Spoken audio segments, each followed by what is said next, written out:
નમસ્કાર મિત્રો, હું રાજેશ ભાસ્કર આપ સૌનું યુટ્યુબમાં આપણી આ ચેનલ પર સ્વાગત કરું છું. મિત્રો, આજે આપણે તારીખ 1 ઓક્ટોબર 2025ના કેટલાક મોસ્ટ ઇમ્પોર્ટન્ટ કરંટ અફેર અને અગાઉની પરીક્ષામાં પૂછાયેલા કેટલાક ઇમ્પોર્ટન્ટ પ્રશ્નો વિશે ડિટેલમાં ચર્ચા કરીશું, જે આપને આવનારી પરીક્ષા માટે ખૂબ જ ઉપયોગી સાબિત થશે.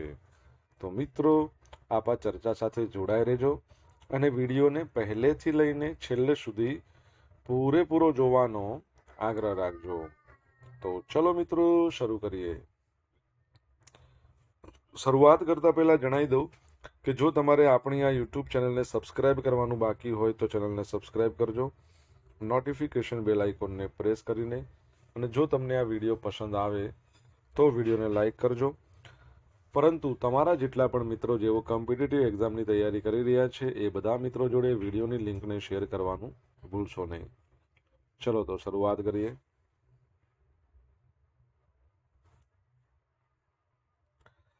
સૌપ્રથમ જોઈશું અગાઉની પરીક્ષામાં પૂછાયેલા સામાન્ય વિજ્ઞાનના પ્રશ્નો, જેના જવાબો તમારે મને કમેન્ટ બોક્સમાં લખીને જણાવવાના છે. વિડીયોના લાસ્ટમાં જ્યારે હું તમને આ દરેક પ્રશ્નના જવાબ જણાવું ત્યારે તમારે ચેક કરવાનું છે કે તમે આપેલા પ્રશ્નોના જવાબમાંથી કેટલા પ્રશ્નોના જવાબ સાચા છે, અને જેટલા પણ પ્રશ્નોના જવાબ સાચા હોય એનો આંકડો તમારે કમેન્ટમાં લખવાનો છે કે 10માંથી આટલા સાચા. ડેઇલી જીકે ટેસ્ટ, એમાં આપણે રોજ 10 પ્રશ્નો પૂછીએ, એમાંથી 5 પ્રશ્નો સામાન્ય વિજ્ઞાનના છે. બાકીના જે 5 પ્રશ્નો છે એ ગુજરાતની કળા, સંસ્કૃતિ અને વારસાના છે. તો તમે તમારા આન્સર આપો નીચે કમેન્ટ બોક્સમાં, અને હું આજના કરંટ અફેરનો પ્રથમ પ્રશ્ન છે એની શરૂઆત કરું છું. પ્રથમ પ્રશ્ન છે કે તાજેતરમાં કોના દ્વારા ગુજરાતની પ્રથમ અમૃત ભારત એક્સપ્રેસ ટ્રેનને લીલી ઝંડી આપીને પ્રસ્થાન કરાવવામાં આવ્યું? તો જવાબ આવશે આપણા વડાપ્રધાન શ્રી નરેન્દ્ર મોદી સાહેબ. તો ગુજરાતને તેની પ્રથમ અમૃત ભારત એક્સપ્રેસ ટ્રેન મળી ગઈ છે. વડાપ્રધાન નરેન્દ્ર મોદીએ વર્ચ્યુઅલ રીતે આ ટ્રેનને સુરતના ઉધના રેલવે સ્ટેશનથી ઓડિશાના બ્રહ્મપુર માટે લીલી ઝંડી આપી હતી. આ ટ્રેન સાપ્તાહિક ધોરણે દોડશે અને તેની નિયમિત સેવા 5 ઓક્ટોબરથી શરૂ થશે. 5 ઓક્ટોબરને આપણે એક દિવસ તરીકે ઉજવીએ છીએ. તમને ખબર હોય તો તમે જણાવી શકો છો કયો દિવસ છે?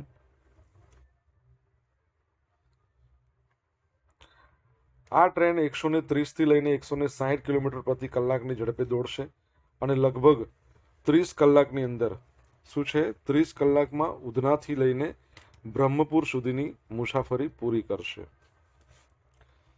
હવે ટ્રેનની અંદર મુસાફરોની સુરક્ષા અને સુવિધા માટે શું છે? સીસીટીવી કેમેરા, ચાર્જિંગ પોઈન્ટ અને સ્વચાલિત દરવાજા, એટલે કે ઓટોમેટિક દરવાજા હોય ને, એ બધી આધુનિક સુવિધાઓ જોવા મળશે.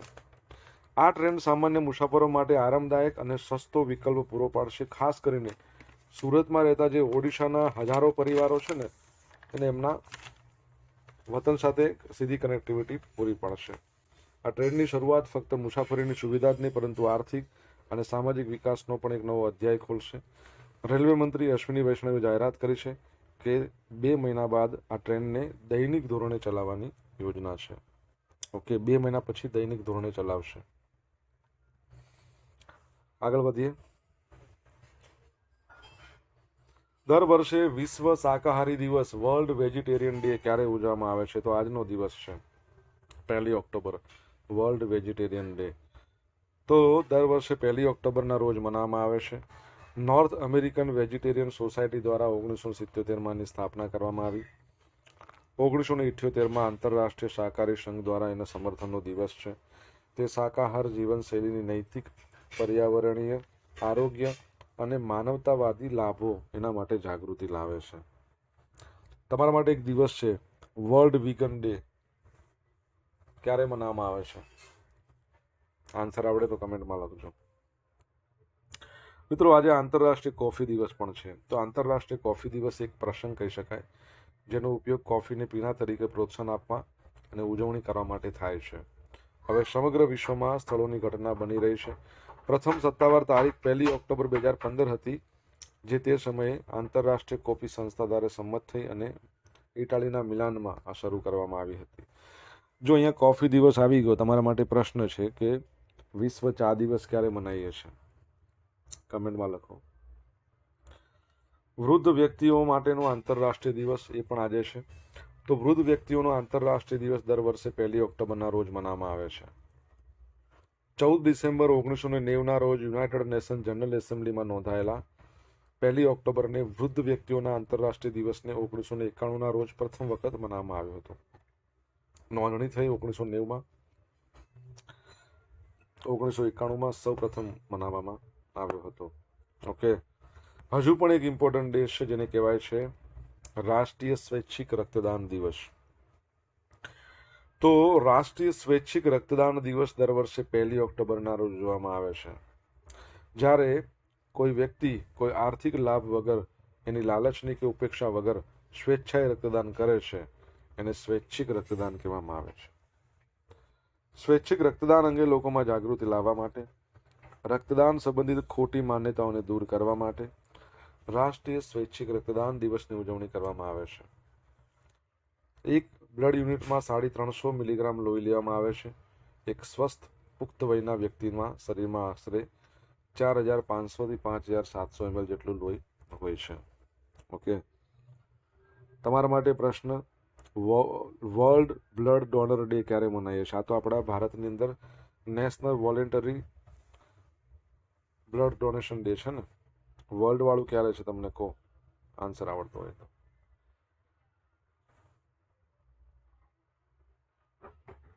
ભારતની ડિજિટલ પેમેન્ટ સિસ્ટમ યુપીઆઈ હવે કતારમાં શરૂ થઈ ગઈ. તો મિત્રો, આ પગલાથી કતાર યુપીઆઈ સ્વીકારનાર વિશ્વનો 8મો દેશ બન્યો છે. તો તમારા માટે પ્રશ્ન, પ્રથમ એવો કયો દેશ છે જે ભારતની બહાર સૌ પ્રથમ યુપીઆઈની શરૂઆત કરી હોય? આ પહેલ છે, ઓકે, આ સેવાની શરૂઆત દોહાના હમાદ ઇન્ટરનેશનલ એરપોર્ટ પરના ડ્યુટી ફ્રી સ્ટોરમાંથી કરવામાં આવી હતી. અને આ પહેલ છે આપણું national payment corporation of India, any international branch, NPCI international payment limited, Qatar national bank, આ બંને, અને જાપાનીઝ પેમેન્ટ ગેટવે નેટસ્ટાર એ વચ્ચેના સહયોગનું પરિણામ છે. આનાથી કતારની અંદર ભારતીય પ્રવાસીઓ માટે ચૂકવણી કરવી સરળ બનશે, કારણ કે તેમને વિદેશી ચલણની જરૂર પડશે નહીં. બરાબર, આ યાદ રાખજો. યુપીઆઈ સૌ પ્રથમ ભારતની બહાર, મેં તમને પ્રશ્ન પૂછ્યો ને કયા દેશમાં શરૂ કરવામાં આવ્યું હતું, કમેન્ટમાં લખજો. મિત્રો, વિડીયો પસંદ આવ્યો હોય, ભણવાની મજા આવી હોય તો વિડીયોને લાઇક કરજો, તમારા મિત્રો જોડે વિડીયોની લિંકને શેર કરજો. આપણી બંને યુટ્યુબ ચેનલ રાજેશ ભાસ્કર 2ને સબસ્ક્રાઇબ કરજો. નોટિફિકેશન બેલ આઇકોનને પ્રેસ કરીને. જો તમારે ડેઇલી કરંટ અફેરની પીડીએફ જોઈતી હોય તો આપણી ટેલિગ્રામ ચેનલને જોઈન કરી લો. લિંક વિડીયોની ડિસ્ક્રિપ્શનમાં આપી છે. તમને ડેઇલી કરંટ અફેરની પીડીએફ મળશે અને પોલ્સ પણ રમવા મળશે. તાજેતરમાં ભારત સરકારે પ્રધાનમંત્રી કિસાન સન્માન નિધિ યોજનાનો કેટલામો હપ્તો જાહેર કર્યો છે? તો સરકારે 21મા નંબરનો હપ્તો જારી કર્યો છે. આપણા જે કૃષિ મંત્રી છે શિવરાજસિંહ ચૌહાણ, એમના દ્વારા જારી કરવામાં આવ્યો છે.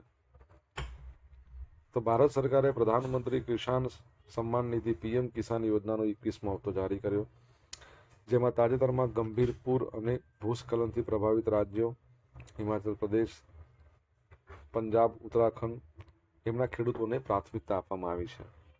કેન્દ્રીય કૃષિ મંત્રી છે શિવરાજસિંહ ચૌહાણ, એમને વિડીયો કોન્ફરન્સ દ્વારા આ હપ્તો જારી કર્યો.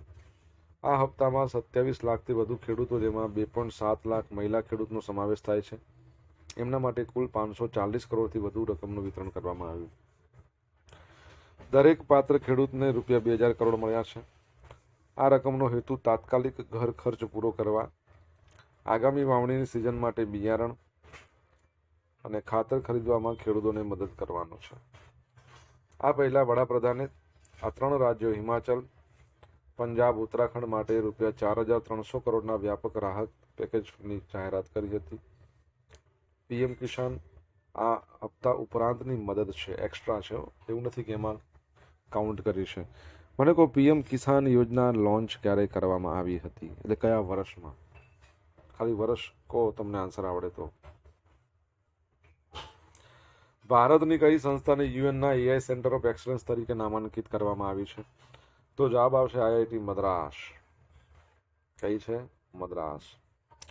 તો ભારતે વિશ્વ સ્તરે આર્ટિફિશિયલ ઇન્ટેલિજન્સમાં નેતૃત્વ લેવા માટે એક મોટું પગલું ભર્યું છે, જેમાં Indian Institute of Technology IIT Madras છે એને યુનાઇટેડ નેશન્સના AI સેન્ટર ઓફ એક્સલન્સ તરીકે નામાંકિત કરવામાં આવ્યું છે.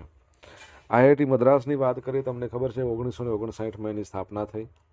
તમારે જણાવવાનું છે એના હાલના ચેરમેન કોણ છે. IIT મદ્રાસ ભારતમાં પ્રથમ કહી શકાય કે સ્વદેશી ઓપરેટિંગ સિસ્ટમ ભરોશ એને લોન્ચ કરી હતી.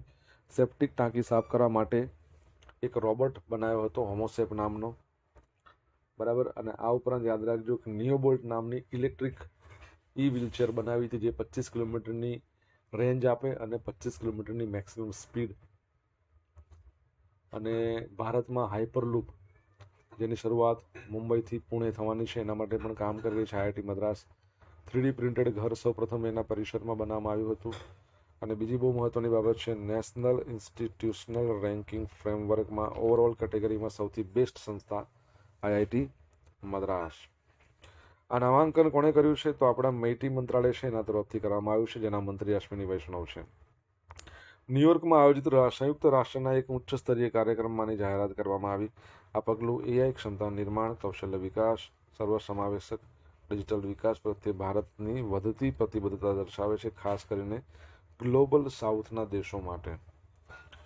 ઇન્સ્ટિટ્યૂટ ઓફ એમિનન્સ તરીકે માન્યતા પ્રાપ્ત IIT મદ્રાસ છે એ ભારતમાં AI સંશોધન, કૌશલ્ય, ઇનોવેશન એમાં મોખરે રહ્યું છે.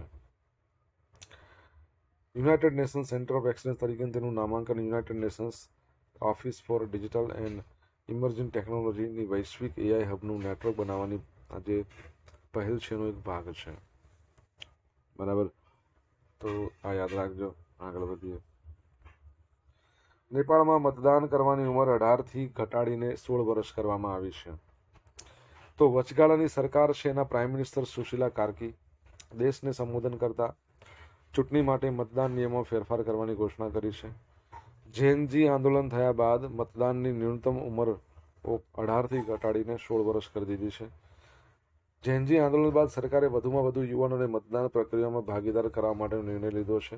અને દેશના નામે સંબોધનમાં સુશીલા કાર્કીએ ચૂંટણી માટે મતદાતા જે નિયમાવલી છે એ સંશોધન અધ્યાદેશ જાહેર કરવાની પણ જાણકારી આપી છે. એમણે કહ્યું કે જેનજી ગ્રુપ્સની માંગ વધ્યા બાદ મતદાતા નામવાલી સંકલનની સમયસીમા પણ 1 મહિના સુધી લંબાવી દીધી છે.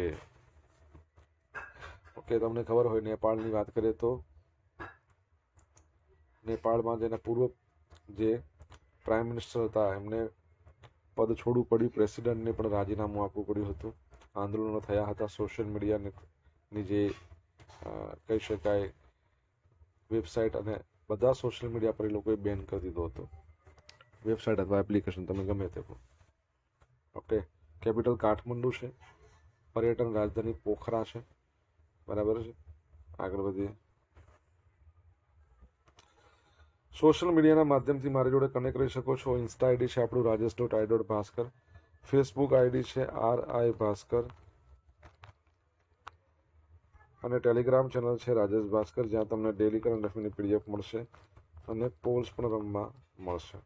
જો તમને ભણવાની મજા આવી હોય તો વિડીયોને લાઇક કરો, તમારા મિત્રો જોડે વિડીયોની લિંકને શેર કરો, ચેનલ સબસ્ક્રાઇબ કરવાની બાકી હોય તો સબસ્ક્રાઇબ કરો, નોટિફિકેશન બેલ આઇકનને પ્રેસ કરીને.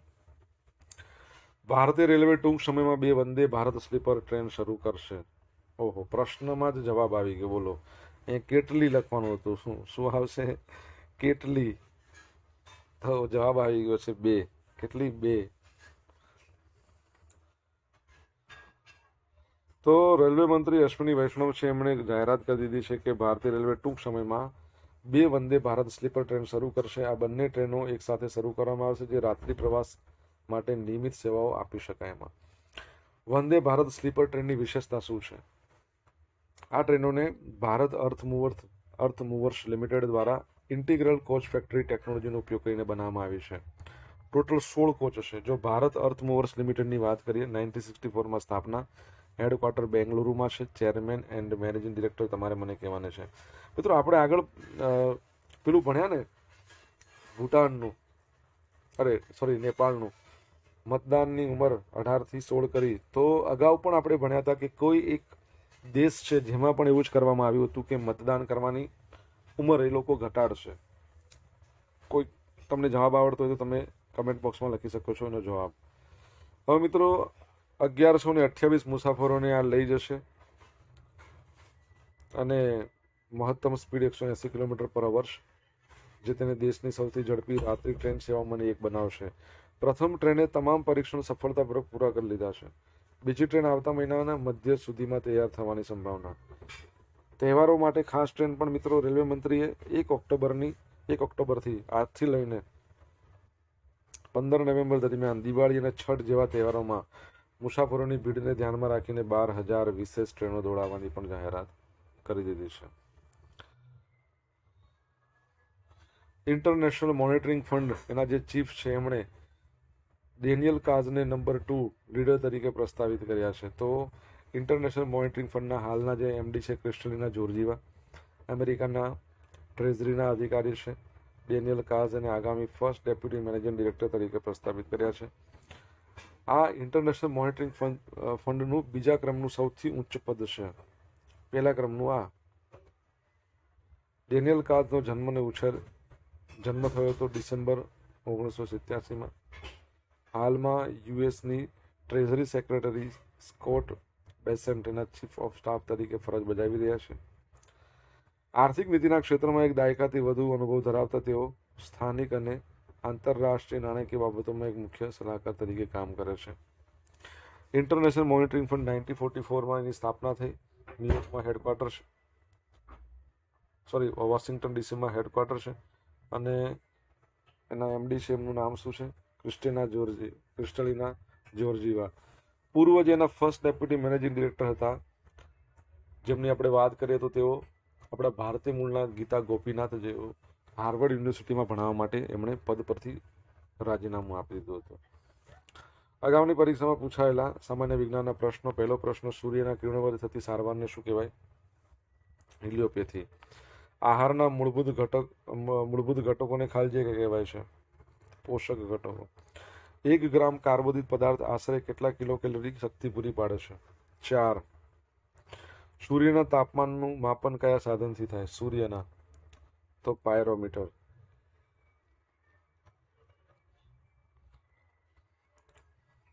આપણા શરીરને શક્તિનો જરૂરિયાત સૌથી મોટો હિસ્સો શામાંથી મળે છે? તો કાર્બોદિત પદાર્થ અને ચરબીમાંથી. હવે મિત્રો જોઈશું અગાઉની પરીક્ષામાં પૂછાયેલા ગુજરાતની કલા સંસ્કૃતિ વારસાના પ્રશ્નો. પહેલો પ્રશ્ન, ગૌરવવંતા ગુજરાતી ચંદુલાલ માધવલાલ ત્રિવેદીને 1946-48 દરમિયાન કયા રાજ્યના ગવર્નર તરીકે નિમણૂક કરવામાં આવી હતી? ઓરિસ્સા. હાલમાં આપણે ઓડિશા કહીએ છીએ. મહાગુજરાત ચળવળના પ્રણેતા શ્રી ઇન્દુલાલ યાજ્ઞિકનો જન્મ ક્યાં થયો હતો? તો નડિયાદમાં. નીચે પૈકી કોણે તંદુરસ્તી પ્રેરણા સિદ્ધાંત આપ્યો હતો? તો શું આવશે? Frederick Herzberg. પૈસાદારો એકદમ સાદગીથી જીવવું જોઈએ, જેથી ગરીબો પણ સામાન્ય જીવન જીવી શકે. આવું વિધાન કોનું છે? તો બાપુનું છે, તમારા અને મારા બધાના બાપુ. સત્યના પ્રયોગો પુસ્તકના લેખક પણ બાપુ છે, એમની બાયોગ્રાફી છે, ઓટોબાયોગ્રાફી એટલે કે આત્મકથા. ગઈકાલે પૂછેલા પ્રશ્નનો જવાબ જોઈ લઈએ. પહેલો પ્રશ્ન, કયા શહેરમાં 28 સપ્ટેમ્બરથી 11 ઓક્ટોબર દરમિયાન 11મી એશિયન એથ્લેટિક ચેમ્પિયનશિપનું આયોજન કરવામાં આવ્યું? અમદાવાદમાં. પરીક્ષા માટે મોસ્ટ ઇમ્પોર્ટન્ટ. તાજેતરમાં કોણે ભારત સંચાર નિગમ લિમિટેડના સ્વદેશ રીતે વિકસિત સ્વદેશી 4G નેટવર્કનું ઉદ્ઘાટન કર્યું? તો આપણા વડાપ્રધાન નરેન્દ્ર મોદી સાહેબે. આજે પૂછેલા પ્રશ્નનો જવાબ જોઈ લઈએ. પહેલો પ્રશ્ન શું હતો? 5 ઓક્ટોબરે કયો દિવસ છે? વિશ્વ શિક્ષક દિવસ છે. વિશ્વ અને ભારતમાં રાષ્ટ્રીય ડોલ્ફિન ડે. સેકન્ડ પ્રશ્ન, વર્લ્ડ વીગન ડે ક્યારે મનાવવામાં આવે છે? 1 નવેમ્બર. ચા દિવસ ક્યારે મનાય છે? વર્લ્ડ ટી ડે 21મી મે. ચોથો પ્રશ્ન, વર્લ્ડ બ્લડ ડોનર ડે 14મી જૂન. 6 નંબરનો પ્રશ્ન શું હતો? યુપીઆઈ અપનાવનાર ભારતની બાદ પ્રથમ કોણ? તો ભૂતાન. શું આવશે? ભૂતાન. ત્યારબાદનો ક્વેશ્ચન, પીએમ કિસાન યોજના લોન્ચ ક્યારે થઈ હતી? વર્ષ 2019માં. બરાબર છે. નેક્સ્ટ પ્રશ્ન, મતદાતાઓની ઉંમર 18 થી 16 વર્ષ બ્રિટન પણ કરશે. બરાબર છે. 9મા નંબરનો પ્રશ્ન, ભારત અર્થ મૂવર્સ લિમિટેડના CMDનું નામ શું છે? શાંતનુ રોય. અને 10મા નંબરનો પ્રશ્ન, 10મા નંબરનો પ્રશ્ન હતો જ નહીં ને કોઈ? ઓકે, ચલો. તો મિત્રો, ગઈકાલના કરંટ અફેરમાંથી પૂછેલા કેટલાક ઇમ્પોર્ટન્ટ પ્રશ્નો જોઈ લઈએ, જેના જવાબો તમારે કમેન્ટમાં લખવાના. પહેલો પ્રશ્ન, ગુજરાતનો પ્રથમ ભૂગર્ભ ખનન પ્રોજેક્ટ કયો બનશે? ભારતે કેટલામી વાર એશિયા કપનું ટાઇટલ જીત્યું? જવાબ આવડે તો કમેન્ટ બોક્સમાં લખીને જણાવજો. આ હતા આજના દિવસના કેટલાક મોસ્ટ ઇમ્પોર્ટન્ટ કરંટ અફેર. સાથે આપણે જોયું અગાઉની પરીક્ષામાં પૂછેલા ઇમ્પોર્ટન્ટ પ્રશ્નો, એના જવાબોની સાથે. આશા રાખું બધાને ભણવાની મજા પડી હશે. મજા પડી તો વિડીયોને લાઈક કરો, તમારા મિત્રો જોડે વિડીયો લિંકને શેર કરજો. આપણી બંને યુટ્યુબ ચેનલ રાજેશ ભાસ્કર 2ને સબસ્ક્રાઈબ કરો, નોટિફિકેશન બેલ આઇકોનને પ્રેસ કરીને. તો મિત્રો, thank you so much for watching this video. Have a nice day. જય હિન્દ, જય ભારત, જય જય ગરવી ગુજરાત.